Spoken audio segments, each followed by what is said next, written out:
Our guest on the Motivation Show was an NFL kicker for 18 legendary seasons from 1978 to 1996. As an NFL fan, I am in awe of his on the field achievements, but equally touched by the numerous charitable and humanitarian causes he is so passionate about.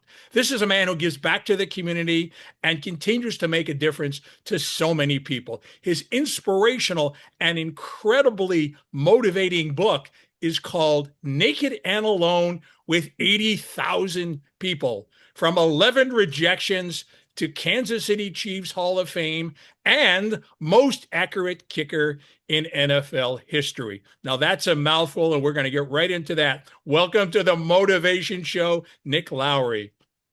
Thank you. I appreciate it. And yes, this is the hardback, which just became available just recently, along with the paperback. And in a week, you'll be able to get the Audible version of this. 35% of the former book reading public prefer Audible. I think maybe because they'd rather listen to a good book with good ideas than a lot of the crap that's on radio today. And frankly, I don't disagree. I mean, we really have to be intentional. That's a big part of the book, is directing and focusing on things that really matter. And you have one of the world's longest subtitles there. Tell me how the book title came about. It just, I think, is more efficient at expressing what it's like to be a kicker in the NFL. I mean, it is also an analogy for anyone that's trying to do something special with their lives, to be comfortable with the idea of being, if you will, uncomfortable, to be naked and alone in front of, in this case, 80,000 people at Arrowhead Stadium, maybe 20 million on TV watching Monday Night Football, me kicking 5 field goals with Joe Montana and Marcus Allen and J.J. Burden and Derek Thomas, etc., against the Denver Broncos back in the day. Or what is your chosen God-given skill and purpose. And I think it's so helpful to encourage people to keep looking, keep finding their purpose in life, their way to contribute, because that's the circle of joy, as opposed to, working a job, getting a paycheck, and hopefully getting a paycheck, paying your taxes, buying your groceries, etc., going through the motions of life, which are necessary, but they're not really the finer things that stir our soul. And that is where the juice is, literally. And I want people to help connect to what is their unique gift, their unique way to make a difference in the world. So, Nick, how does being in front of 80,000 people naked and alone, how did that build the person that you are today? And were the missed kicks as important as the made kicks in building your character and your foundation?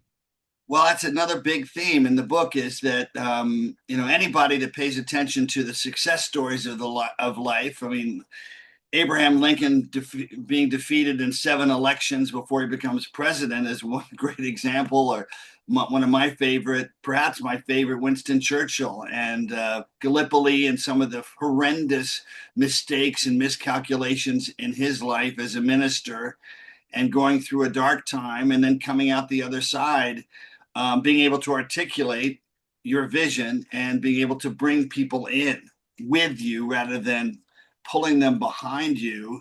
No, it's leadership is a different model, but mistakes teach us the most. Taking things for granted teaches us the least. And for me, it was a journey of being cut by and rejected by 8 teams 11 times. In the midst of that, I didn't know I was going to make it. So I worked as a legislative aide in the United States Senate for Senator John Chafee of Rhode Island twice. Wrote the best intern paper on Carter's energy plan way back in '77 on coal production and its costs and for clean coal. and finding out it probably was not quite ready for prime time then, and then aviation deregulation for Senator Bob Packwood. And so the book is about the strange journey, and everybody has a unique one. Mine, I think, might be particularly unique, but I think they taught me about just resilience, and looking at giving yourself the chance to make as many mistakes, not intentionally, of course, but as many mistakes as possible, because learning what not to do and how not to do is just as important, if not more so, than how to do. So tell us about the 8 teams that passed on you and the 11 rejections. And why do you think you were passed over and underestimated? I think, frankly, no matter how good you are, no matter how great the professionals are you're working with, including the White House, including the NFL, including any great company, human beings are human beings, and human beings make mistakes just like you do, just like we do.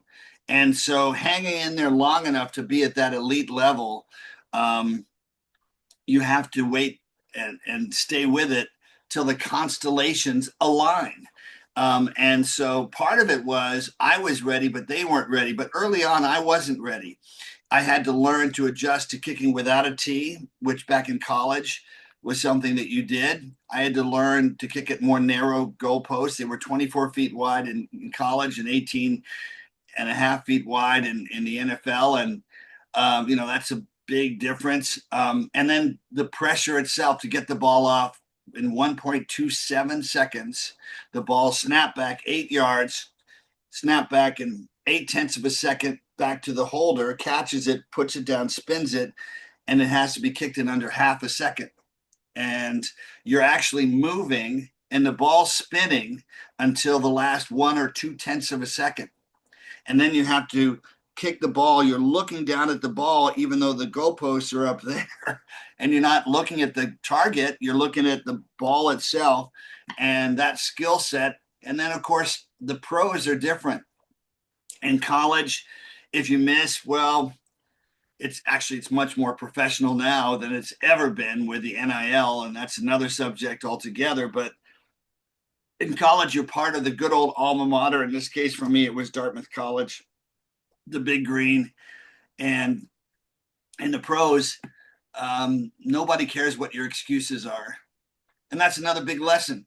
Making excuses doesn't help anybody, and so owning your stuff, owning it, everything, owning every decision, owning every way that you prepared or didn't prepare, is the only way to get to your maximum positive potential. And that's scary. A lot of people never get to that place because it's hurtful to look in the mirror and say, I didn't put in enough time. It's hurtful to say, I choked on that kick. And so learning to prepare not only your motion of kicking a football, but your thoughts before you kick the football, so you're not hesitant, you're not full of fear, you're full of confidence, you're full of focus on the things you can control. So another part of this book is that where we get in trouble is always we worry about things we can't control, which is everything but ourselves and our thoughts.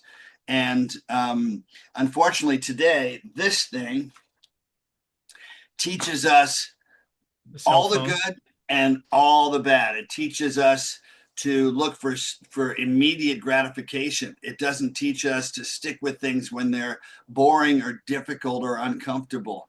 And the people that can embrace that, those are the ones that are headed for great times. Elon Musk is someone that I admire. In fact, it is looking like he may be working with a company that I'm working with called Blue Cloud X, which is pretty exciting. And why has he been so incredible? Why is there so much jealousy around him? Because he has 100% focus. He does not listen to any of the noise. He 100% demands of himself and everyone working with him complete focus on solving problems. And that's almost unheard of. I mean, I think we'll look back and say, as great as Thomas Edison, was, and he'll always be one of the great icons, symbolic of entrepreneurial and scientific greatness. I think we may come to see Elon Musk as an even higher order because of the diversity of the different things that he already has done and that he is doing, and even having the courage to get involved in the politics of information, saying, hey, let's make sure that we have in our information economy access to conservative viewpoints and liberal viewpoints, because it's only in the confrontation of conflict that we can derive at a greater truth, and whatever is the better idea will survive. And there's a little bit of a battle there, if not a war sometimes, in terms of what are the best values and best ideas that push us forward as a nation. That's pretty heavy stuff. It is pretty heavy stuff, and I think probably Charlie Kirk was probably trying to achieve a lot of that. And unfortunately, other people have some Absolutely. opinions Yeah. that there should only be one point of view, sadly. Yeah. But what you talk about in terms of preparation, reminds me of that old joke. How do you make it to Carnegie Hall? And of course, the answer is practice, practice, practice. And Yeah. I Yeah. assume in order to be a great field goal kicker, as just about anything in life, it's going to take an awful lot of practice. How many kicks would you say you actually practiced before you got in there and kicked in real time? Well, one of my favorite books is Outliers by Malcolm Gladwell. He talks about 10,000 hours. You practice enough so that it's not only a physical act, but it's transcended it's so ingrained in your DNA that you stop having to think too much, and you allow your brain just to do what it already does. It's when we get self-conscious, we try to be too perfect that we get in trouble, and all the crude muscles, the big muscle groups may take over, but we lose our touch, our dexterity. And our kinesthetics is another big word. Kinesthetics is when you know exactly how to shoot that free throw, exactly how to throw that curveball. I was a pitcher, actually, Eli, in college, and I had an 0.38 and Ooh. 0.78 earned run average I in thought high Bob school. Gibson was good 1.12. Yeah, 1 point, and he's actually 0.96 until that last week of the season. And he also hit 356 with 20 RBIs. He was a great all around athlete. Um, so yeah, the ability to allow your brain to do what it already knows how to do, that takes lots of practice, and that's not just physical practice; it's mental practice. What's great about working out, Eli, is your brain is thinking and feeling as you're working out, this is getting me better. If you're doing the correct exercises, you naturally are informing your visualization cortex in your brain of the action, in this case, the kick. I was a right footed kicker. Um, and so it's feeling more, really building the muscle of your visualization as well, so that you're more comfortable and more natural. Um, what happens, the analogy as a pitcher is, when you think and the manager says you've got to do whatever you do, don't throw it on the outside corner, your brain goes to throwing it on the outside corner. The same principle is true as a kicker. If you're thinking too specifically, you want to have a very specific target, but then you have to attack the ball. And another analogy, do you play golf? Yes. Is, you're lining up at the tee. There's a big difference between trying to kill the ball and just being aggressive at the ball. Yes. And so when I would line up for a field goal, my last 5-6 years in the league, I kicked it an even higher percentage, and I'm proud of that, because there were articles saying he's over 30, he's getting older. And actually I was getting better, and what I was learning to do was to release my self-conscious mind so that my body would do what it already knew how to do. So I would come towards that ball on my last step, which would be my left foot, because I was kicking right footed. I would say left foot, just in my mind, left foot, like point the left foot right at the target, the goalpost. And then I'd say explode. Now, explode wasn't kill it, but explode was attack the ball. And the natural speed, the snap is so much beyond. It's a different level of intelligence. All the synapses in the brain just fire because they know how to fire. You don't have to tell each one how to do it. And so the ball is hit with more power, more commitment. It fights the wind better because you're hitting it with more snap. I think of the analogy of a skinny 140-pound tennis player who can hit a 130-mile-an-hour serve versus you get a guy who's built like an offensive lineman who probably is lucky to hit it at 90 miles an hour. It's the snap, it's the whip, the crack in the whip, if you It's like a will. long, lanky pitcher, right? That's like 130 Yeah, pounds, but boy, can they yeah, pitch. yeah. And then you have, exceptions where they have both. My friend Roger Clemens, who was a defensive lineman for the University of Texas, but he did not compromise that snap. And so he had an incredible combination of mental toughness, great leadership skills, incredible speed, but also phenomenal control. And he was about as intimidating a pitcher as there ever was. Oh, yeah. So, I would assume that of the thousands of kickers that have gone through the NFL, everyone practiced incredibly.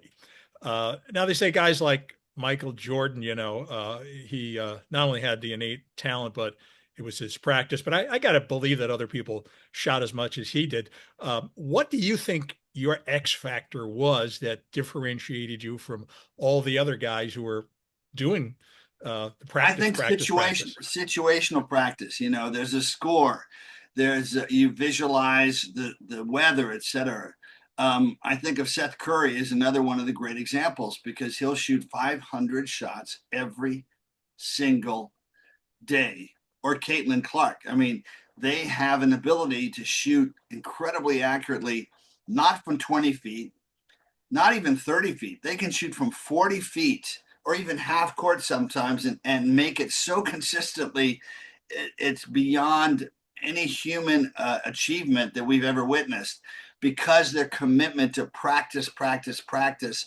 So all those deft little muscles in the fingers and the wrists and the forearms and the shoulders, it's just a different level when you do it 500 shots every single day. And there'll be days when you want to stop at 300 or 200 or not even do it.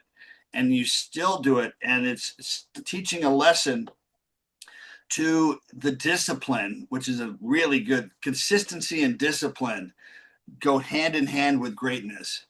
And that discipline to keep doing it so that the brain just knows it's created a parameter of touch that no one else has. And it's way beyond words, right? He just knows exactly how to shoot it, she does. And it doesn't mean that he doesn't miss, doesn't mean that she doesn't miss. But compared to everybody else, it's almost magical what they're able to do. And that requires a different level of practice. Now, another big word to avoid is neurotic, right? You don't want to create a level of neurotic pressure. You want to put healthy pressure that you're comfortable with, but you don't start off comfortable with it. You learn to hold yourself to that. And I think Michael Jordan, to get back to your original example, Michael Jordan, just learned to push himself to that level and also really enjoyed pushing his teammates to that level. That's why my buddy Charles Barkley, who only lives about 1 mile from me over here, he will always say, LeBron James, great player, but Michael Jordan is the greatest because his ability to bring the whole team around him, along with him. And right next to Michael would be in my opinion, would be Magic Johnson. Same thing, to raise the game of everybody around you. And by the way, Jalen Brunson, I mean, what an unbelievable player to do what he did consistently coming through all 5 of those games. They were down by 14 and 13 and 12 and 29 every single game, and yet somehow they knew that they would be able to do whatever it took to come back, and he'd come through with those incredible plays and clutch shots. I'm a New And I Yorker, think, so I've been I following know. the Knicks And for a 50 very years long time. later, and Yeah. I played my last 3 years with the Jets, where frankly the opposite has been true, where they somehow think, how can we lose this or play like that way too often? And hopefully their new head coach, who was a rookie my first year with the Jets, Aaron Glenn, back in 1994. And Aaron Glenn will tell you, we're playing the Miami Dolphins, 5 games left. We beat Miami. We're in first place, tied for first place, and we're ahead. I kick a field goal. We're up 24-6, I think. And then a guy named Dan Marino just gets hot. We go to cover two, and then he does the fake spike on Aaron Glenn, who I just remember that hesitates game. for a second, and we lose that game. And then we lose our final four, and they cut future Hall of Famer Pete Carroll, which is one of the stupidest things ever done. Yes, I do have opinions, and that was one of them. And not only was it stupid to cut him, fire him, but then to replace him with Richie Kotite, who couldn't hold a Oh, candle to him. And God bless Richie, a nice man. But they're one in only 15 or something like that. we were Yeah. 1-15. We were Oh three my and God. 13 and 1-15. So we were Yeah. 4-28 our last 2 seasons, which was exactly the most humbling thing I could ever imagine. But getting back to how you get to the other place, it's when you're able to bring everybody along with you. Everybody has to enjoy believing in each other and holding each other up and doing the work even when it's not easy. That's so powerful. It's so powerful for family. It's so powerful for business. It's so powerful for sports. One man cannot be an island unto himself. Never. Yeah, and that's really such. I think one of the great keys to success is not only can you excel yourself, but bring Yeah. others around you. And it sounds like you're doing that in life because you've got all Thank these you.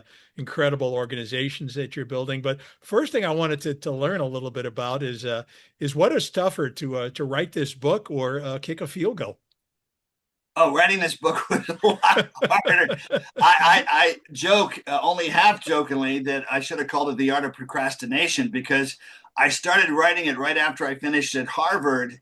I went to the Harvard Kennedy School afterwards and did a fellowship and developed a leadership program for Native youth, and actually became chairman of the National Fund for American Indian Education. And I testified before Senator Ben Nighthorse Campbell and Senator John McCain. And I started writing this book, and I didn't feel it. And so for almost 20 years, I didn't do anything. And the good news is 20 years later, I had a lot more to bring to it. 20 years of doing annual leadership training with Native youth who come through so many challenges, 20 years of growing up, 20 years of losing my mother and father, 20 years of losing my brother Chris 5 years ago. And you ask yourself, when you lose your true loved ones, it's hard not to get emotional talking about it, but you ask yourself, what is my life about? And you also ask yourself, do I have something other people want to pay attention to and learn from? And so you got to come from your heart. You got to come from a deep place. So it was hard to do, but I'm very proud of the fact, Eli, that it's my book. It wasn't an as told to book. Mhm. By the way, we used AI for one purpose, which was to ask, is there too much humor? Am I repeating the same stories? Am I being repetitive, etc.? But it's my book. I've written 15, 16 poems in there. We have what are called Forrest Gump moments, because how can you explain that early in my life, until he died, a guy named Justice Byron Whizzer White, Supreme Court Justice for John F. Kennedy and Bobby Kennedy, Supreme Court Justice for 31 years, who happened to lead the NFL in rushing twice for Detroit and Pittsburgh, and whose name was on the highest humanitarian award the NFL players could give. And that was my next door neighbor and mentor, and I won the award named after him. How could that happen? Then how can you Wow. explain in 2007 that a guy named Muhammad Ali moved in next door to me? I just interviewed his ex-wife on my show, Kalila. Yeah, yeah. Well, Lonnie was his wife at the end, Yeah. and I got to know Lonnie quite well, and Marilyn, her sister, who was his full time caregiver. And I would take him to 10 movie premieres. I took him to the NBA All-Star game.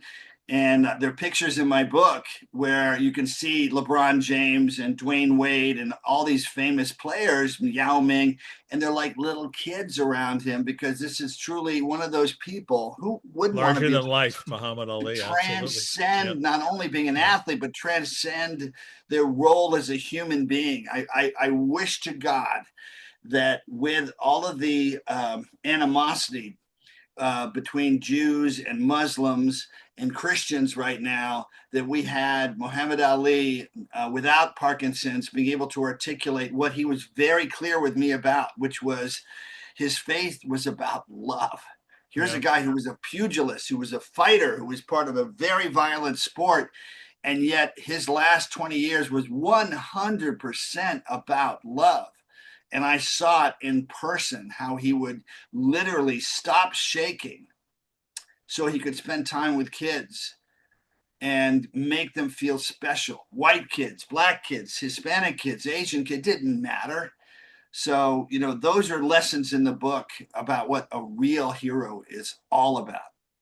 Well, you say that your book is not necessarily about football, and it's very true. I'm going to read your book a second time, and I'm not just saying this. I literally have probably one of the largest nonfiction book collections in the world, and your book, I'll tell you, there's so many life lessons in the book, and you know what I'm trying to get from your career is what was the best part of playing football and why? And what were the tough parts where you actually don't miss? The tough parts where you don't miss. Yeah. Like, was Oh, the there things that I don't anything that miss, you're not happy pushing that you're no puddles. longer there Oh, and having a 350 um, pound guy chase you you? know what? I would say getting hit by Eric Bieniemy, who's back with the Chiefs, and I think he's going to really help our offense because he's a demanding leader and teacher. But getting hit on a kickoff return when he was playing for San Diego, sending me 5 yards in the air, collapsing and breaking one of my ribs. That part I don't really miss, but on the other hand, it was a cool memory. Um, the parts I don't miss are when we were in New York with the way I'm going to just be really blunt, the way the Jets back then catered to the media. They gave too much access to the media. And I've been watching how Carl Peterson and Marty Schottenheimer had real boundaries. Like you could watch the first 10 minutes of practice, the warm ups, you could watch the last 10 minutes, but you didn't watch practice.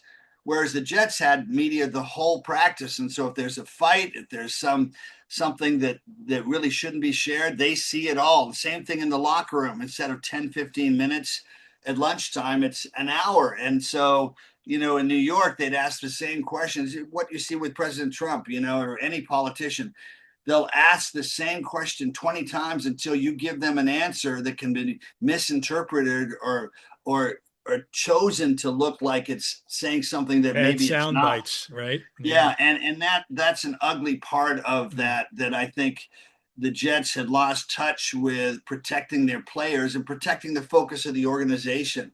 And that's what Marty was really good at doing. Marv Levy was our coach, my coach that cut and Jan Stenerud early, and he was a very good coach for us. But he became a great coach for Buffalo because he learned about the media. He learned about managing the players that might be great physically, but might distort the coherence and the unity of the team. Pete Carroll told me that as well. That when he was with the Jets and when he was with the Patriots, he'd taken them to a playoff, but he had a player, Vincey Glenn, who was very talented. And he said that he had to learn that he couldn't sacrifice rewarding all the players that were doing the right things without having to be catered to for that one player. And so when I interviewed him, I had a show called Head Games Radio on Sirius Satellite, 800 shows, by the way, about performance, about psychology, about leadership. And now when I interviewed him, he's at USC. And he's learned those lessons. And you saw what kind of coach he was at USC and what kind of coach he was in Seattle. And, just being so full of great energy and positivity, but also realizing you can't be just a player's coach always. There are times when you got to have boundaries. And that's true for all relationships. Anybody in an abusive relationship at some point has to say, that's enough. I've got a backbone too. I love myself too, and I will not tolerate being treated like that. Well, now that I segue back to my love of sports, we have to get back to the crux of your book.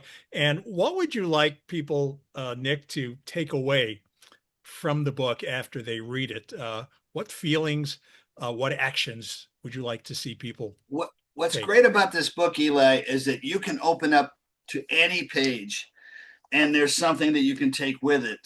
The most important thing you alluded to, which is a missed field goal, is an opportunity to grow. It's to direct your learning in a new way. And pain is a great motivator. The pain of wanting to avoid missing your own field goals in life. But also, a big part of the book is no matter how successful you are, and I tell this story, I beat out Jan Stenner. And then I'm wondering if it's going to be a fluke because I have a great rookie season, or at least He first was full a season, legend in himself, which is not easy to do. who becomes the first kicker in the Hall of Fame, and yet I beat him out. And to this day, many people in Kansas City think I just followed him. No, I had to confront him. And Clark Hunt, the 16-year-old son of Lamar Hunt, was charting us every single kick. He's the one that told Lamar I would beat him out. And yet after that first season, what would happen in the second season? There's so many one-hit wonders, if you will, one season players that do great and then can't keep it up. And that second year, I make the Pro Bowl. I'm in Sports Illustrated. They do a feature on me on 2020 on ABC, and I'm in the Pro Bowl, and I kick the game winner. And we have people like John Hanna and Earl Campbell and Steve Largent and Dan Fouts and Ted Hendricks and Lynn Swan and all these Lots of Hall 17 of Hall of Famers. Famers, Yeah. 17 Hall of Famers, Jack Lambert, Yeah. Oh my and God. they all crowd around me when I kick the game-winning field goal, and they all hug me, and we're making $5,000 as opposed to 2,500 if we win. And in the locker room, it's a bucket list moment. And as soon as the locker room started to empty, I learned maybe the most important lesson, which was if you achieve all those goals, all those numerical goals, all those things that are, your own Oscar, your own game winners, but you have no one to celebrate it with. You don't have as part of the goal to include your family and your parents and your loved ones and your friends. It is so vacantly empty and painfully empty. And I resolved right then, thank God, that if I ever made it to the Pro Bowl again, I would not do that ever again. I would make sure to include everyone. And so I kicked two more game winners in the Pro Bowl, and mom and dad were in the front row. Mom and dad were at dinner the night before. Mom and dad were at dinner or breakfast the next morning at the Royal Hawaiian Hotel with my twin sister and her 1-year-old baby and her husband and my brother Mark and his wife Andrea and my brother Chris. And those are the memories. I mean, this is a picture I keep on my desk with my mother and father in Hawaii. Love it. And my mother almost never smiles. She's an Oxford educated British woman, but That's look a at big that smile smile. there. Yes. And those are memories I can keep with me forever. Yeah. And that's where the juice is. I use that phrase juice, but Mm. that's where the joy is. And that's really, to me, everything. Don't miss out on celebrating life because we work so hard and then suddenly we get to the mountaintop and we're all alone. And you True. hear about people committing suicide. You hear about people in Great Depression. You hear about people with addiction issues and drinking issues, etc., because they haven't filled that spiritual void. And Mm. I think also gratitude to your creator, gratitude to God giving you gifts, and gratitude to yourself for working through those gifts to celebrate life itself and what you can do. That's why I love what I do right now. I'm doing work. I just did an event with the Arizona Humane Society. My main occupation is something called Champions for the Homeless. We have put a human face on the homeless in Phoenix. We made Phoenix the first city in the country to provide free COVID testing. We were on Fox with my friend Harris Faulkner, who used to be the anchor for Fox in Kansas City, and she did it on her national show to talk about that. And we, basically, we have humanized the homeless, and we've helped a lot of people realize what they're missing in their lives by doing it, working with American Indians, working with the underdogs of life. I love that. And I love helping other people tap into that wonderful experience. And I will share this phrase with you, which I learned from the people at St. Vincent de Paul, which is another fundamental lesson of life, which is there is no difference between the giver and the receiver. There is no difference between the brain chemistry. Wayne Dyer talks about this, between the brain chemistry of giving and the brain chemistry of receiving. And there's not even any difference between the beautiful brain chemicals that are secreted by witnessing someone else doing something great. I mean, on my phone today, there's a beautiful video of an elephant saving another a baby that had fallen into an area. When you see the gestures that even transcend species, and yet what a beautiful feeling that is. So feeding ourselves those things, especially with our own actions, that's feeding our DNA, our emotional and spiritual DNA. And we can turn what I would say might begin as a dirt path into a super highway of purpose, but also of joy. And that's something we have control over. So well said. And I want to end the interview with one of the quotes in your book, very powerful.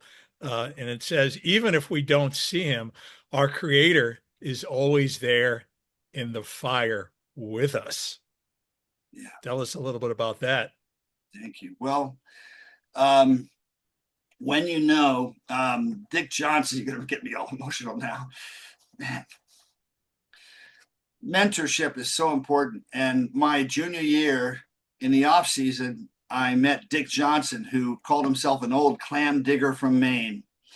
And he stopped me and he said, before we start, I want you to know something. He said, 8 weeks ago, I was on my deathbed with hepatitis and I was going to die. And somehow this little kid appeared that I hadn't thought of in 50, 60 years, who I'd known in school. And he literally looked me right in the eye, clear as day, and said, Dick, you were always there for me when I was being beaten up and bullied and taken advantage of. And you were the only one that stood up for me. And it's my turn to stand up for you and say, you're not going to die. And every moment I was with Dick Johnson, who taught me so much beyond the technique of kicking, the mental side, and made it so important to me why I love kicking, because it's so much equal parts the physical and the mental. And life is so much equal parts the physical and the mental. And every moment with Dick Johnson, God was in the room. God was in the room, just right there, palpable. You could just feel it. And his sense of gratitude that he had extra time to do good things. And he would speak to our St. Albans football team and to the kids there. And I mean, just to me, a living legend. Quietly, not always quiet, but great sense of humor, but great sense of gratitude for every moment he was alive. And that is, of all the mentors I've had, and I've had some phenomenal ones, which I go into the book, John Rassius, the world's greatest language teacher, David McElhenney. They all taught me amazing things. David McElhenney was the Episcopal student chaplain at Dartmouth. But Dick Johnson, he's the one that kept saying, it's when I was being rejected, it's not how many times you fall down, it's how many times you get back up. And God's got you here for a reason. And that's why I love all the opportunities I'm presented to do good things, because it's a gift. It's a gift to help other people and bring people along, whether it's Champions for the Homeless or Native Vision, which is now in its 30th year with Johns Hopkins, and 700 kids from 40 tribes and 7 sports every year. Giving kids, native kids, just a simple message that they are not forgotten. That's a beautiful thing. And I think that's also an act of self-love, you know, letting other people know that they're loved. You're loving yourself as well. Well, I'll have to tell you something. With all the success you've had in your career, Nick, it would probably be pretty easy for you to just kick back in a hammock, kind of like go where your parents went to Hawaii, just enjoy life. But you decided to give back. And, most people that give back, they'll start one organization, be involved with one thing. You're doing multiple things, and you're giving back to so many different kinds of communities. You've inspired me to the point where I'm actually going to go out and buy 10 of your books, and I'm going to give it out to 10 people who I think can use your message, because I really love that book, and I love what you stand It's for. on Amazon, by the way. Yeah. We didn't say. You can get on Amazon, and you can find it on Audible next week. And thank you. It really means a lot. Yeah, and the book is called Naked and Alone with 80,000 people from 11 rejections to Kansas City Chiefs Hall of Fame and most accurate kicker in NFL history. Thank you so much, Nick, for being on our show today. Thank you, Eli. God bless you. Appreciate it.